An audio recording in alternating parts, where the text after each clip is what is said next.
Salut à toi. Bah écoute, j'espère que tu vas bien. Aujourd'hui, je suis extrêmement fier de te présenter Régis, qui est le fondateur et cofondateur de Jamo. On a réalisé cette interview juste avant l'annonce de leur levée de fonds de 14 millions d'euros. C'est la plus grosse levée de fonds jamais enregistrée en Côte d'Ivoire. Car oui, c'est la première fois que tu entends parler de Jamo, tu vas pas être déçu. Pour t'expliquer simplement, Jamo, c'est une super app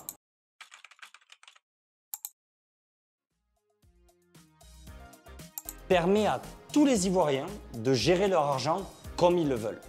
Bon, la révolution des néobanques est en marche. Je suis sûr que dans ta poche, tu as une carte Revolut ou N26. Il faut savoir qu'on compte à peu près 200 néobanques dans le monde. Et pourtant, l'Afrique est en retard puisqu'il y a moins de 10 solutions qui sont disponibles, alors que c'est aujourd'hui le deuxième plus grand continent du monde. C'est à quoi s'attaque Jamo. Mettre gratuitement et simplement une carte à disposition des Africains de l'Afrique de l'Ouest. Dans cet épisode, qu'on a enregistré dans les magnifiques bureaux de Jamo à Abidjan, j'ai eu l'honneur d'interviewer Régis. On va parler de plusieurs choses. D'abord, comment Jamo a réussi à acquérir 500 millions d'utilisateurs en quelques mois. On va aussi parler du fait d'être la première start-up ivoirienne à rejoindre Y Combinator et tu verras l'anecdote de leur candidature. On va aussi parler de comment Régis met toujours le client au cœur du produit. Il n'y aura pas de bullshit. Et enfin, il va t'expliquer l'explosion du mobile money en Afrique, un secteur qu'il connaît extrêmement bien. Allez, pour cet épisode, suis-moi à Abidjan et comme on dit, Babi est doux, même très doux.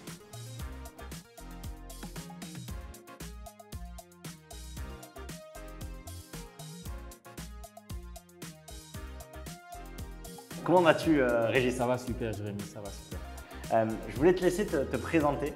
Je suis Régis Bamba, je suis un des cofondateurs de Jamo, avec Hassan Bourgi, qui est le CEO. Et comme tu as dit, moi, je m'occupe plus de la tech, du produit, voilà, et lui s'occupe plus de la stratégie et des levées de fonds. C'est hyper clair. À quel moment vous avez eu cette idée? Parce qu'on parle, tu vois, d'un marché comme la Côte d'Ivoire, Abidjan. Vous êtes 3 startups à avoir levé plus de 5 millions d'euros. Oui. Il y a 2 ans, vous étiez presque les pionniers ici de l'écosystème. C'est ça. À quel moment, tu vois, cette idée est venue de lancer cette application? Écoute, l'idée est venue d'Hassan, d'accord. Donc c'est Hassan qui il a monté une boîte au Pérou après ses études, une boîte qui vendait des tickets de bus. Ouais. Et après ça, il est rentré, voilà, ici, il vient de la Côte d'Ivoire, donc il est rentré en Côte d'Ivoire. Et il avait cette idée de créer une start-up pour améliorer l'accès aux services financiers. Voilà. Et en 2019, on se rencontre. Moi, à l'époque, j'étais à MTN, je suis un opérateur téléphonique. On y reviendra. Ouais. Et on se rencontre et il me parle de l'idée. Et curieusement, à l'époque, moi, je traverse une période assez difficile avec ma banque. Et du coup, tu vois, j'ai tout de suite la motivation. Je dis, OK, ça, c'est un signe, je dois te rejoindre. On travaille ensemble sur le projet. Et voilà, je l'ai rejoint. Je n'ai pas réfléchi, j'ai déposé ma démission, je l'ai rejoint. Et on s'est lancé dessus en fin 2019 et on a démarré en début 2020 sur le projet. Vous avez été hyper actif depuis fin 2019. Si tu devais me pitcher aujourd'hui l'application Jamo en 1er novembre 2022, vous avez construit quoi et c'est quoi aujourd'hui? Alors, tu sais, c'est allé tellement vite.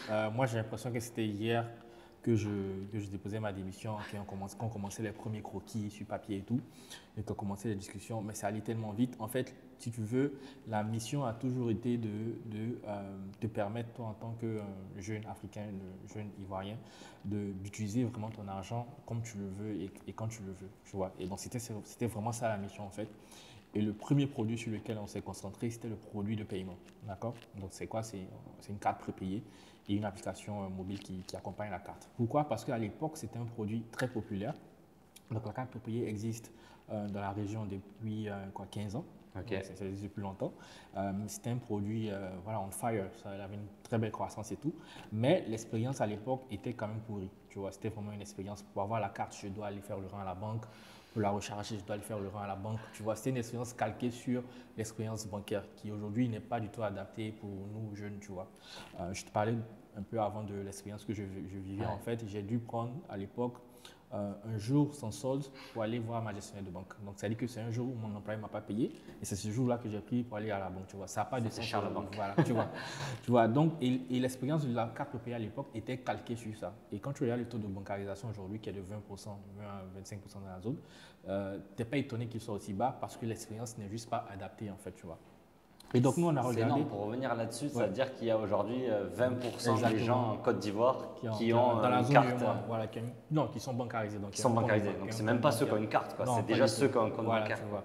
Et ce que j'expliquais, c'est que la carte prépayée justement, c'était un produit vraiment populaire parce que quand même il n'y avait plus tous ces limites de la banque. Donc, mais l'expérience était calquée sur la banque, tu vois. Donc nous quand on a regardé, on a dit écoute, on peut commencer par ce produit-là, c'est un produit très populaire. Essayons d'imaginer, essayons de faire, tu vois, de tout effacer, de commencer à dessiner comment est-ce qu'on veut imaginer ce produit au 21e siècle, en fait, tu vois. Et donc, c'est comme ça qu'on a commencé avec ce produit Jamu. Déjà, tu es chez toi, tu as une application mobile, tu commandes la carte, on te la livre. La carte est à moitié prix, d'accord?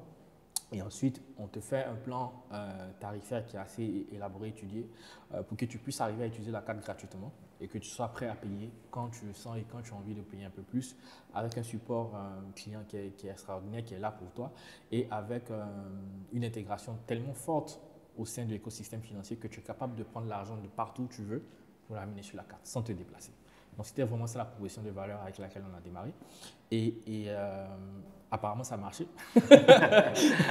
Très bien. Voilà, ça pue aux gens, tu vois. Et voilà, c'est allé très vite. Et donc, nous, ce qu'on a mis en place dès le départ, c'est ce cycle, si tu veux, d'itération assez rapide. Donc, on parle beaucoup de l'utilisateur. Hassan le fait, moi, je le fais. Je suis tout le temps, chaque jour, en train de parler des utilisateurs. Pourquoi? Parce que ça nous a permis d'améliorer vraiment le produit et de le peaufiner pour le rendre de plus en plus pertinent pour les utilisateurs. Tu vois. Et c'est comme ça qu'on a rajouté fonctionnalité après fonctionnalité sur le produit et qu'on a connu cette belle courbe de croissance. On s'est vraiment focalisé sur l'utilisateur. Pourquoi? Parce que ton client, c'est le meilleur ambassadeur que tu puisses avoir. Parce qu'un client satisfait va en parler autour de lui. Et c'est vraiment comme ça que Jamu s'est développé de façon organique. On n'a jamais fait de campagne pub. Tu es passé dans la ville, tu n'as pas vu un seul panneau Jamu. J'ai vu tes concurrents et beaucoup de cartes un peu partout, mais jamais… Zéro Jamu, tu vois, pour le moment. Et voilà, c'est juste par la force du produit, parce que le client, il sent que le produit est en train de l'écouter. Le produit est vivant, le produit l'écoute, le produit s'améliore.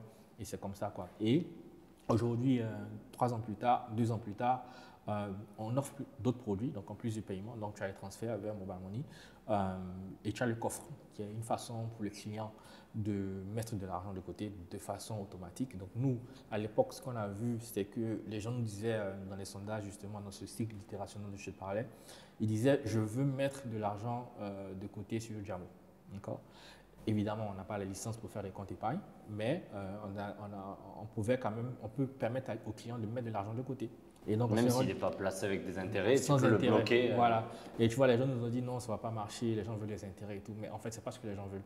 Tu vois, c'est pas ça. Quand tu prends le concept d'épargne standard, c'est quoi? C'est que la banque me dit, et ici, dans la zone du mois, la banque me dit, moi, je te donne 3% sur ton épargne. C'est que 3%, tu vois. Donc, ça suppose, par exemple, que j'ai déposé 1 000 € au 1er janvier et je n'ai pas touché à ces 1 000 € jusqu'au 31 décembre, tu vois. Et pour ça, j'ai que 3%, 30 €. Tu vois, ça n'a aucun sens. Déjà, combien de jeunes aujourd'hui ont 1 000 € de côté comme ça? Je ne suis pas sûr, tu vois. Pour pas l'utiliser. Voilà, ça ne peut pas l'utiliser, pas le toucher en cas d'urgence, tu vois. Et nous, on a tout de suite découvert en fait que la vraie valeur dans ce concept-là, ce n'est pas les intérêts, mais c'est plutôt comment aider le client à améliorer sa santé financière et avoir le réflexe, ne serait-ce que de mettre un peu d'argent de côté chaque mois sur ses dépenses. Tu vois un peu. Et on a créé le concept de coffre qui te permet, c'est une fonctionnalité qui te permet qui te rappelle déjà de mettre de l'argent de côté et qui te fait de façon ludique mettre de l'argent de côté en vue d'atteindre un objectif. Donc tu définis un objectif, tu définis la date, tu définis le montant et l'application te rappelle, te motive, te dit si tu es en retard, si tu n'es pas en retard, des petits scores et le fait de façon automatique, prendre de l'argent sur ton compte, le mets là-bas automatiquement sans que tu aies rien à faire et à la fin tu es content d'avoir atteint cet objectif-là. Et plus loin, on va plus loin parce qu'on s'est rendu compte qu'en fait, ici, on est beaucoup social, tu vois, on est beaucoup social et donc on a introduit le concept de challenge. Donc les challenges, c'est quoi? Ça, c'est fort. Voilà, tu vois, c'est des challenges, on est en groupe et on économise en groupe. Tu vois, chacun a son argent, tu vois, sur son application, mais le fait de savoir que toi, Jérémy, tu es en train d'économiser, tu vois, pour le même challenge avec moi, ça me motive Et à la fin, on récompense les meilleurs qui ont participé au challenge. Mais tu vois, et ça, c'est vraiment fort. C'est un peu comme le sport, quoi. Quand tu essayes d'y aller tout seul, tu n'y arrives pas, mais quand tu t'envoies des photos avec tes potes ou autre, là, ça te moi, je suis motive. à 33%, moi, je suis à 50%, moi, je suis à 75%, je suis le premier, je suis arrivé, tu vois, ainsi de suite. Et ça booste, ça motive. Et nous, on pense que c'est là-bas qu'il y a de la valeur, vraiment. Parce que si c'est pour gagner de l'argent, ça, c'est d'autres produits, ça, c'est l'investissement, tu vois, c'est complètement d'autres produits. Mais l'épargne, c'est pas pour moi, c'est pas vraiment, la valeur n'est pas vraiment dans les intérêts parce que c'est vraiment minime. Par contre, la valeur est dans la récurrence, tu vois, et le geste de mettre de l'argent de côté chaque mois. L'apprentissage. Voilà, l'apprentissage de savoir que je suis en train de mettre de l'argent dans mon salaire, je dédie 10% pour mettre de l'argent de côté. Voilà. Donc, et enfin, le dernier produit qu'on a créé, c'est le IBAN.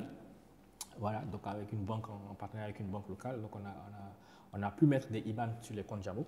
Et donc, du coup, les gens peuvent recevoir le salaire directement sur le compte Jamo. Ouais. Tu vois, et ça change vraiment la vie, quoi, tu vois.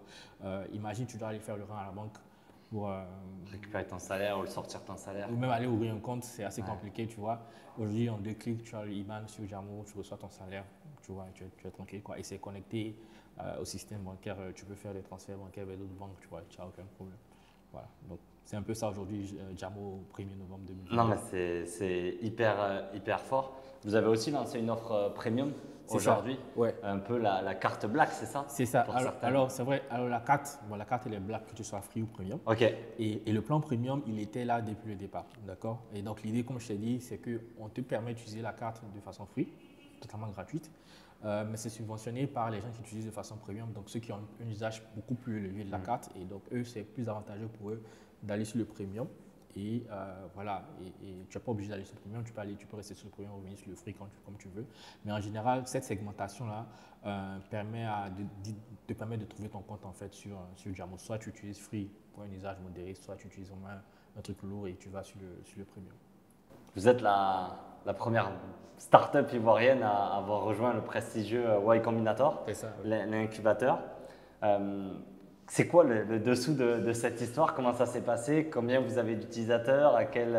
Et ouais, je suis curieux de savoir comment vous avez réussi à intégrer YC en tant que la première boîte ivoirienne. Ouais, alors c'est une histoire très intéressante.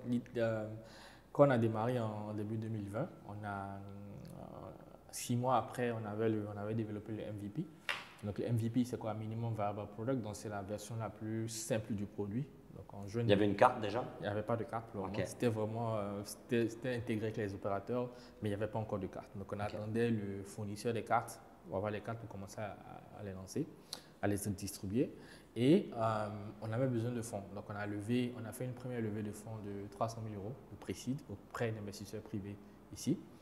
Et on leur avait dit qu'on n'allait pas faire cette levée-là si on n'avait pas pu développer le MVP. Donc la première étape, c'était vraiment de développer le MVP et ensuite faire cette levée-là. Donc quand on avait les deux, cette levée nous envoyait jusqu'au lancement de la carte, mais on allait rapidement avoir besoin de fonds pour propulser la machine, tu vois. Et quand on a commencé à faire, c'est Hassan surtout qui s'est tapé le travail, il se tape toutes les choses difficiles là, tu vois. Donc il faisait énormément de collectes des investisseurs et tout de suite on s'est rendu compte que ça allait coincer. Pourquoi? Parce qu'on était en 2020, il y avait les élections, c'était après Covid, quand même assez d'incertitudes. Marché francophone pas très connu, les gens ils partaient au Nigeria, au Kenya et tout ça, tu vois. Et on s'est rendu compte qu'on pouvait lever, mais peut-être pas la valorisation qu'on voulait, et ça allait coincer quelque part. Ça allait être difficile, tu vois un peu. On n'avait pas encore le produit, on avait juste une sign-up list, une waiting list, tu vois, on n'avait pas de produit, zéro traction et tout ça, vraiment zéro quoi, mais bon. Donc ça allait être difficile. J'étais au Nigeria, ça allait être facile pour le lever, j'étais au Kenya, en Afrique du Sud, ça allait être facile, mais en Afrique francophone, il n'y a jamais eu de stories comme ça, donc ça allait être complètement difficile, tu vois. Et donc on a dit, par le biais d'une autre personne qui nous parlait et tout ça, on s'est rendu compte qu'on pouvait postuler à YC, tu vois. On s'est dit, et si on postule à YC, et si on l'a, ça change tout pour nous, tu vois. Non? Et, vous y croyez vraiment quand vous honnêtement, dites ça? moi, je sais pas, j'étais mitigé, je me disais, bon, on va essayer, de toute façon, on n'a rien à perdre, on essaye, c'est juste un peu de temps qu'on va passer. Et donc, on s'est tout mis tout de suite on a regardé des dizaines d'heures de YouTube, comment postuler, comment remplir, tu vois. On a fait des pitchs, on s'entraînait avec Hassan, on mettait la webcam, on fait des pitchs, on s'entraîne. Il a rempli l'application, j'ai rempli ma partie et tout, tu vois.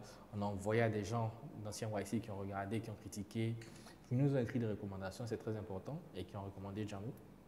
Et on a passé le premier filtre. Donc le premier filtre, c'est quoi? Ils te reçoivent un entretien. Donc en général, c'est très rare de passer ça. Donc nous, on l'a passé. Donc, genre, je crois que c'est moins de 10% des candidatures. C'est moins de 3%. Moins de 3%. Ouais, c'est très rare, tu vois. Et on a passé le premier filtre et on est arrivé à l'entretien. Et l'entretien, c'est quoi? C'est 10 minutes, 3 associés de YC qui te bombardent de questions. Tu vois, te bombardent. Et le truc, c'est quoi? C'est que si tu es sur un marché assez mature, c'est déjà assez difficile d'expliquer ton projet.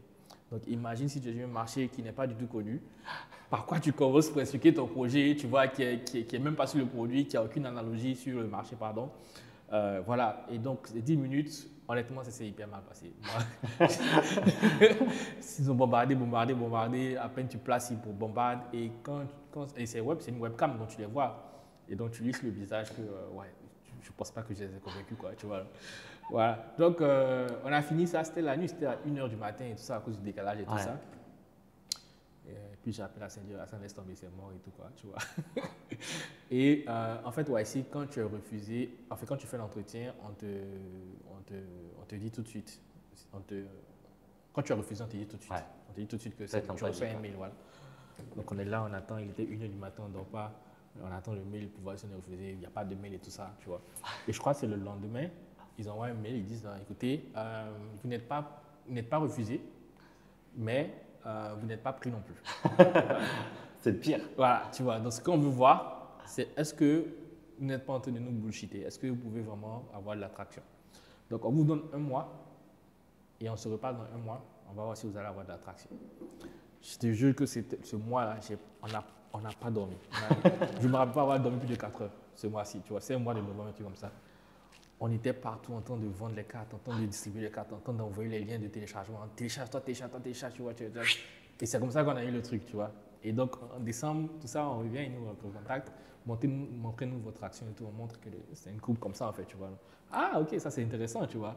Ok, vous êtes in, allons-y. Donc, c'est comme ça que ça s'est passé. Et du coup, vous êtes rentré dans le batch d'après, quoi? Oui. Non, on est rentré dans le batch. Ils ont juste attendu un mois, quoi, tu vois. Le batch commençait après. Donc, ils nous ont laissé rentrer juste avant le début du batch. Magnifique. Et ils disent, oui, ok, c'est bon, vous êtes in, venez et tout ça. Et honnêtement, les Américains, c'est un autre level, quoi, tu vois. Ça change ta vie, quoi, tu vois. Tu as quoi? Tu as accès au réseau qui, curieusement, s'appelle Bookface. Donc, l'inverse de Facebook. Où tu as tous les alumni de YC qui sont là. Et je te parle des gens de Dropbox, Airbnb qui sont là, tu vois, tu as accès. Ou des New Bank, voilà. Non, je ne sais pas s'ils ont fait. Non, pas New Bank, je ne sais pas, non, pas New Bank, mais tu as des New Bank aussi, tu vois. Brex. Brex et tout ça, tu vois. Voilà, et les partenaires, ils sont là pour toi, ils sont présents, tu vois. Et tu vois, les Américains, c'est quoi? Ils te motivent, tu es fort, tu es leader, tu es top, tu vois. Et moi, j'ai compris la force, c'est quoi? C'est de se baser sur ce qui a déjà été fait, donc toutes les erreurs qui ont été faites. Et ils te mâchouillent ça et ils te présentent comme des choses à ne pas faire, à ne pas répéter. Tout ce qui a marché, ils te mâchouillent ça, ils te donnent voici ce que tu dois faire. Et si tu suis ça, tu as énormément de chances d'y arriver. Ce n'est pas garanti d'y arriver, ils te disent ça clairement, mais au moins tu vas éviter énormément d'erreurs que les autres ont fait par le passé. Et si tu suis certaines étapes, ça te rend la vie beaucoup plus facile.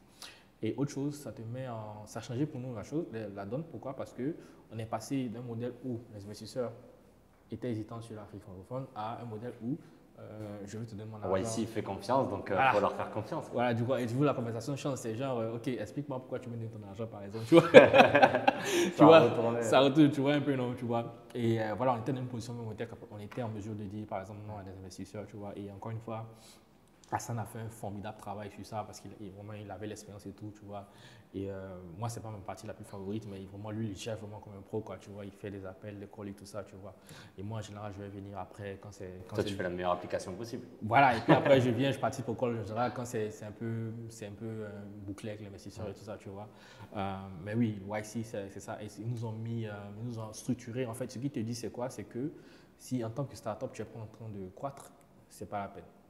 Tu vois, si tu n'as pas de croissance, ce n'est pas la peine. Donc, ils te structurent de façon à mesurer cette croissance-là et de façon à poser des actions pour accélérer cette croissance et savoir si tu dois arrêter ou pas, en fait, tu vois. Et donc, nous, ça nous a structuré. Et quand tu regardes la courbe de croissance, c'est tout de suite d'après YC que ça ça décolle vraiment, quoi, tu vois. Et le réseau formidable, les anciens à qui on parle tout le temps, on demande des conseils, tu vois.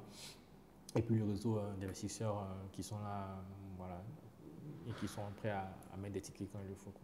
Tu étais la meilleure personne pour lancer cette idée. Je pense que c'est pas anodin qu'Hassan est venu te voir. Ouais. Parce que tu étais chez MTN. Ouais. Pour les gens qui ne connaissent pas MTN, Ouais. comment tu le décrirais, tu vois? MTN, c'est un opérateur, c'est le deuxième plus gros opérateur en Côte d'Ivoire et je crois que c'est le premier plus gros opérateur en Afrique. Donc c'est une compagnie panafricaine qui a été créée en Sud-Afrique, en Afrique du Sud. Et voilà, qui a été avant-gardiste sur plein de services, la data, le mobile money et tout ça, sur tous les continents africains. Et justement, à l'époque, j'étais là-bas, je travaillais sur les produits, donc j'ai commencé sur les produits mobile money. Donc j'ai vu à grande échelle comment est-ce que quand tu arrives à créer de la vraie valeur, quel fort impact ça peut avoir sur des millions de personnes, tu vois. Et ça, c'était vraiment impressionnant à l'époque avec le mobile money. On ne se rendait pas compte à l'époque, bon, c'est difficile d'y croire, mais les gens avaient ce besoin vraiment de transactions électroniques, tu vois, d'être à Abidjan, d'envoyer l'argent à Ouagadougou, par exemple, ou d'être à Abidjan, d'envoyer l'argent à Bouaké, tu vois. Il y avait ce fort besoin-là. Et c'était juste impressionnant de voir comment est-ce que les gens arrivaient à trouver des usages, de la valeur dans ces produits qu'on lançait là.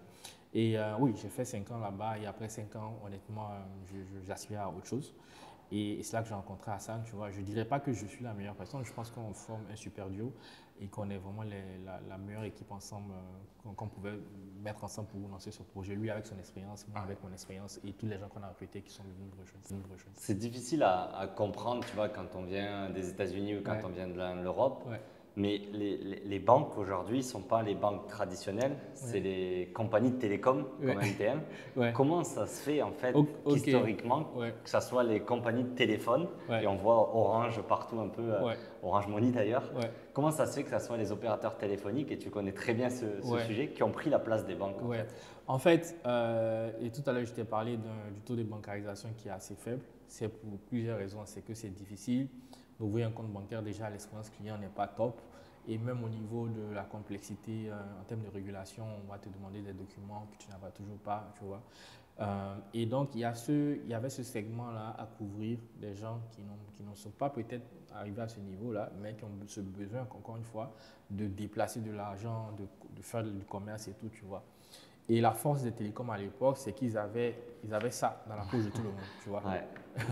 Et sur le réseau, ils ont bâti justement la capacité de se faire des transactions, et tu vois. Et ça a tout changé. Donc, je pense que c'est venu des limites du système bancaire qui existe aujourd'hui.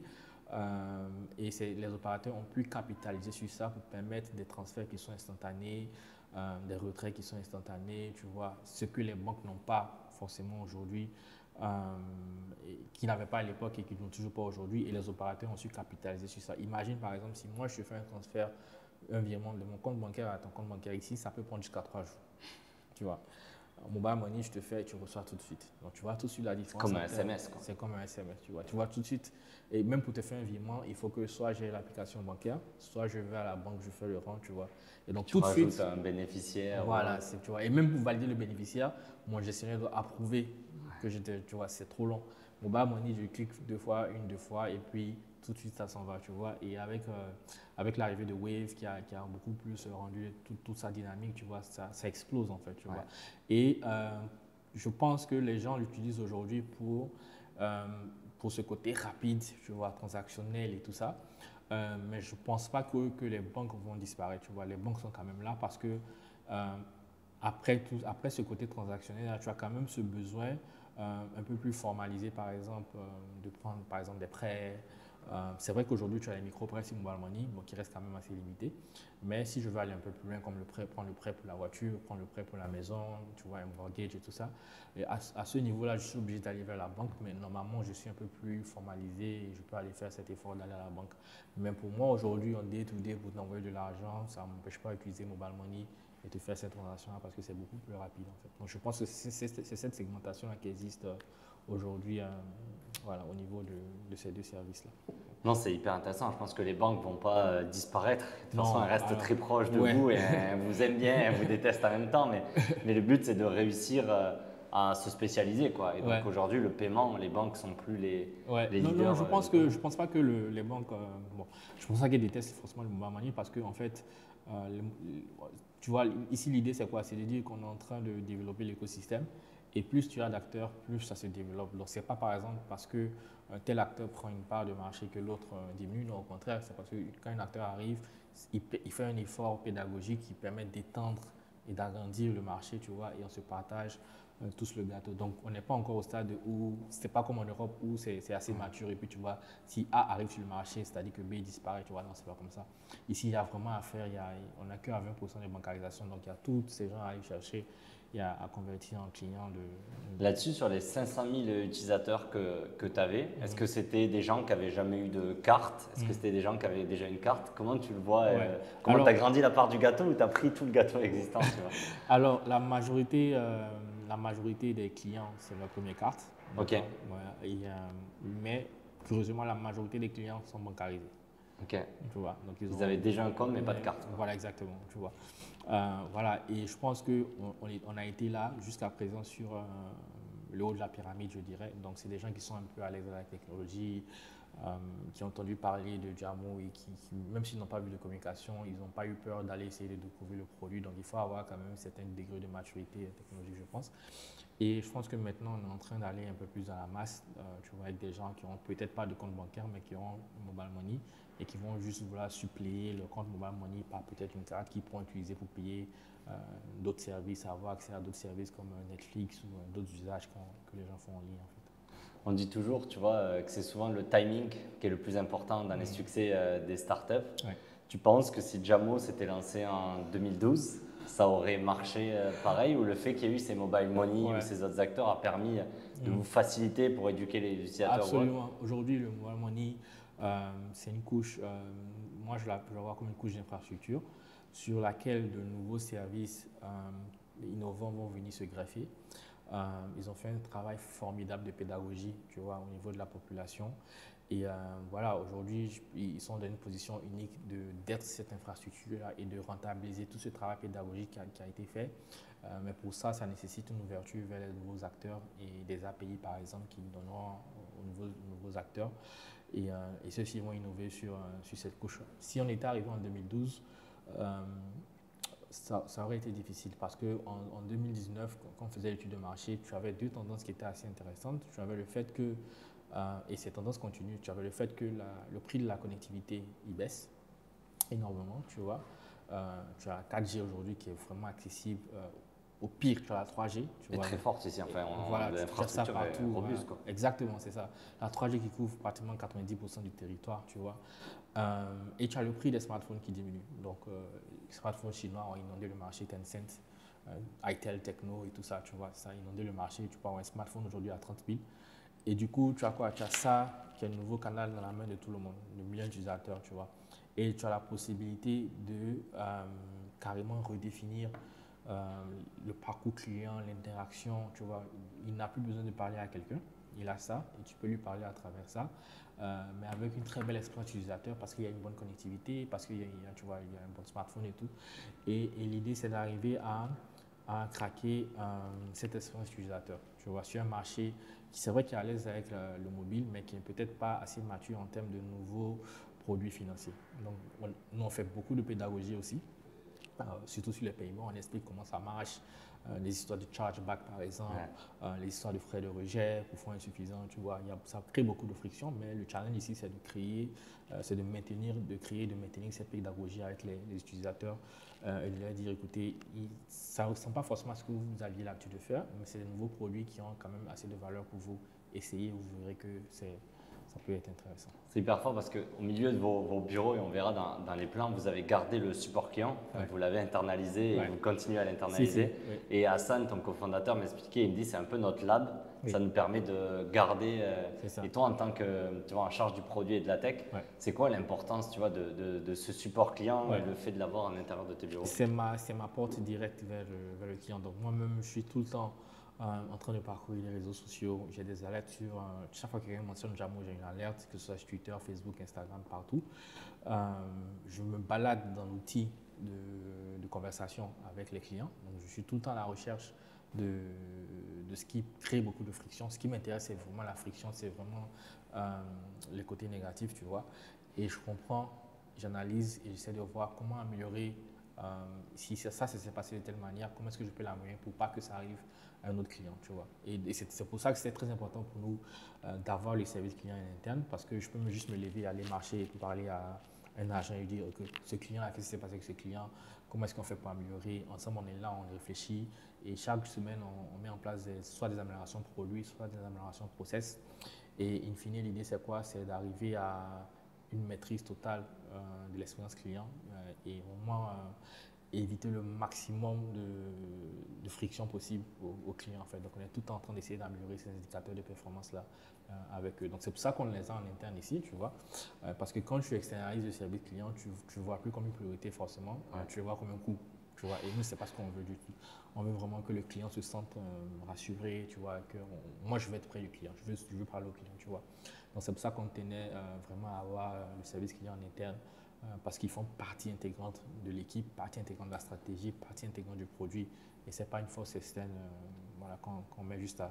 Voilà. Si le client est énervé, c'est de sa faute parce qu'il n'est pas assez intelligent, parce qu'il ne comprend pas, ou c'est la Absolument faute pas, c'est notre faute. Si le client est énervé, c'est ma faute, moi premier. Ça veut dire que quelque part, j'ai merdé et je n'ai pas pu mettre en place soit le bon produit, soit le bon process pour gérer l'exception du client. Parce que s'il y a eu un problème, en fait, tout va bien jusqu'à ce qu'il y ait un problème. Et quand il y a un problème, c'est une exception, tu vois. Et qu'est-ce que j'ai mis en place pour gérer cette exception-là, tu vois? Est-ce que le produit a pu prendre le client en charge? Je suppose qu'il a transféré de l'argent, c'est pas parti.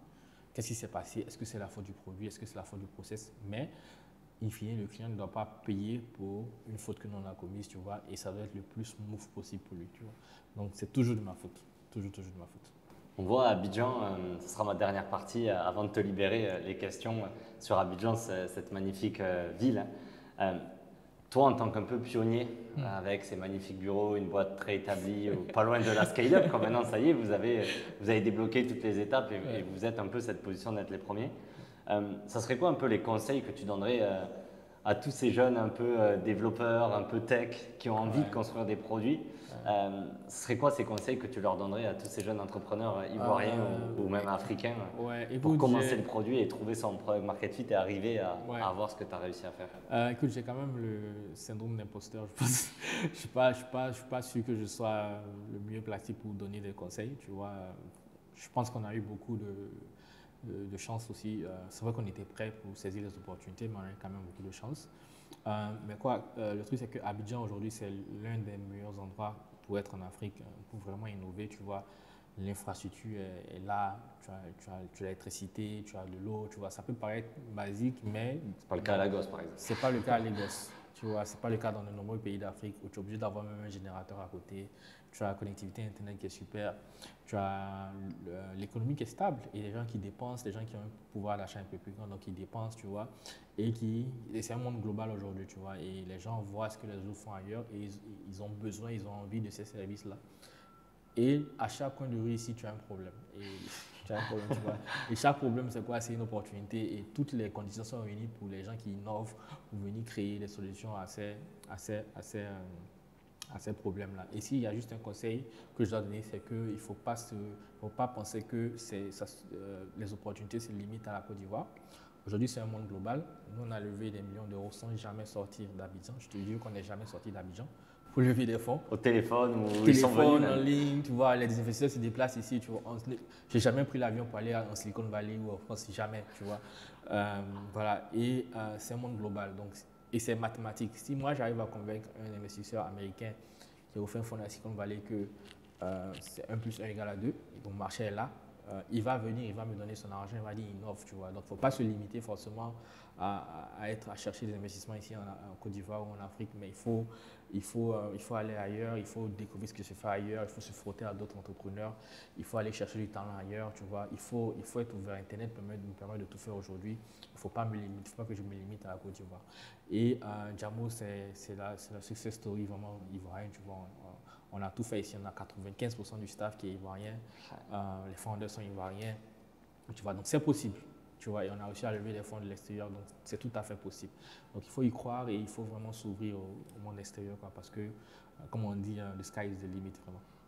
Ma dernière question que j'ai pour toi, quel usage, transaction t'a fait sourire ou t'oublieras jamais d'un de tes utilisateurs Jamo? La fameuse exception, ça serait laquelle? Écoute, il y en a tellement, il y a tellement d'histoires que c'est difficile pour moi là, de t'en donner une.